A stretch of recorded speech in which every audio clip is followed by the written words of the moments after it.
जन मोर्चा दल संगठन के राष्ट्रीय अध्यक्ष रविराज अवस्थी से खास बातचीत करते हुए बाराबंकी से राज बहादुर वर्मा की खास रिपोर्ट। नमस्कार, आप देख रहे हैं India express live Raj Bahadur Verma के साथ। आज बाराबंकी के एक तेज तर्रार जो उभरता हुआ नेता है उससे हम बात करना चाहेंगे। राष्ट्रीय जन मोर्चा दल के जो है राष्ट्रीय अध्यक्ष रविराज अवस्थी जी से जानना चाहेंगे, क्योंकि वो जमीनी स्तर से उठ करके राजनीति में आए हैं। लोगों के साथ वो मिलजुल कर काम करते हैं, दुख दर्द हमेशा लोगों का सहन देखते हैं, उनकी मदद करते हैं। थोड़ा उनसे जानना चाहेंगे कि राजनीति के फील्ड में आने से पहले उनकी क्या सोच थी और बहुत ही कम उम्र है उनकी, जानना चाहेंगे थोड़ा सा।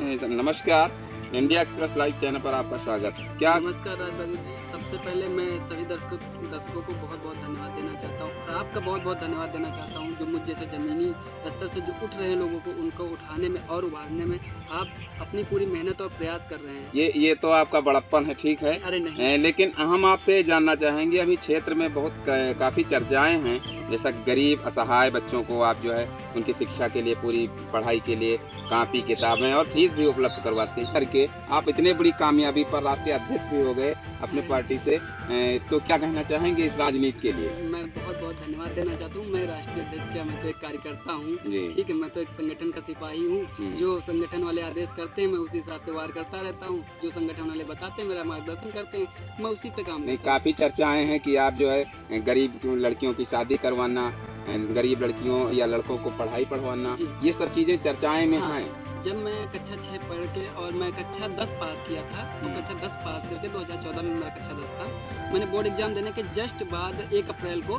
मैं लखनऊ कमाने के लिए चला गया था। लखनऊ में मेरा कोई बैकग्राउंड तो था नहीं, तो लखनऊ में कहीं भी किसी शहर में आप जाओगे, नए जाओगे, तो आपका कोई बैकग्राउंड नहीं है, कोई रिश्तेदार नहीं, कोई नातेदार नहीं है।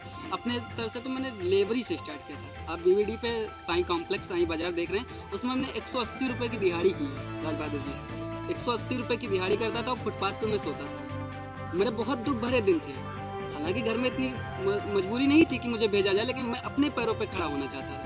फिर क्या हुआ कि मैं दिहाड़ी करता था, मैं फुटपाथ पे सोता था। कामयाबी आपके जो है बुलंदियां आपने छू लिया, कामयाबी गरीबी से लेकर के और ऊंचाई तक के आपने अपने संघर्ष के दम पर जब मेरा सब कुछ किया। जब मेरा ग्रेजुएशन चल रहा था उस time S N. Pandey, R K. Sharma, जो हमारे बीच अब नहीं रहे, अभी 10 अक्टूबर को जिनका देहांत हो गया, हमारे अभिभावक के रूप में वो कहते थे कि बेटा तुम पढ़ो, ग्रेजुएशन की फीस हम देंगे, पढ़ाई की फीस हम देंगे, तुम नौकरी करो हमारे यहाँ, वो तो अलग की बात है। लेकिन हमारे पूरे मतलब बच्चों के तरीके से उन्होंने पाला और मुझे पढ़ाया। तो मैं उस चीज़ को देखा हूँ। अगर मैं उसी टाइम सोचा था, आज अगर हमारा कोई सहयोग कर रहा है, अगर मैं फ्यूचर में कभी कुछ बन गया भविष्य में, तो मैं जरूर लोगों का सहयोग करूँगा। बस यही है आपकी जो है इच्छाएं हैं, इसीलिए आप ऐसा कदम उठा रहे हैं। मेरे साथ वो हो चुका है। अच्छा, आपने कोई लक्ष्य बनाया होगा कि मैं अगर और ऊंचे बढ़ रहा हूँ तो इतने बच्चों को पढ़ाऊंगा या इतनी लड़कियों का शादी करूंगा? हाँ बिल्कुल, कोई लक्ष्य है? लक्ष्य हमारा कोई नहीं है, बस एक सोच है कि जो हमारे जरूरतमंद लोग नहीं, लक्ष्य तो होना चाहिए।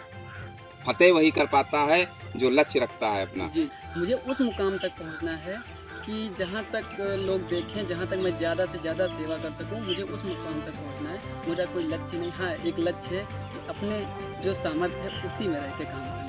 नहीं, अभी कुछ जानकारी के अनुसार हमें पता चला है कि आपने एक लक्ष्य बनाया है कि अब हर साल मैं कम से कम 2 गरीब लड़कियों की शादी जरूर करूंगा। संगठन के माध्यम से मैं 2 गरीब लड़कियों की शादी करूंगा। और ये लक्ष्य, ये जो मैंने सीखा है, बागेश्वर धाम से सीखा है मैंने, मैं उनको अपना आराध्य मानता हूँ।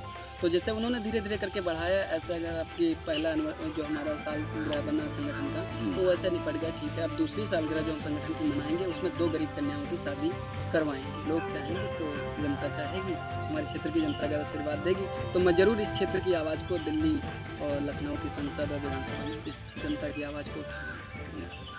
जैसा कि गरीबों के मसीहा रविराज अवस्थी जी हमारे साथ बातचीत कर रहे थे, उनकी सोच इतना है कि हम गरीबों के साथ हैं और गरीबों के विकास के लिए, गरीबों के बच्चों के लिए, गरीबों की लड़कियों के लिए मैं हमेशा, दिन हो या रात हो, मैं खड़ा रहूंगा। बीमारी हो या शादी हो, मैं हमेशा उनके साथ रहूंगा, कदमों से कदम मिलाकर पूरी सहायता करूंगा और मदद करने के लिए तैयार खड़ा रहूंगा। बिल्कुल बिल्कुल। ऐसे देखिए, हमारे साथ बने रहिए।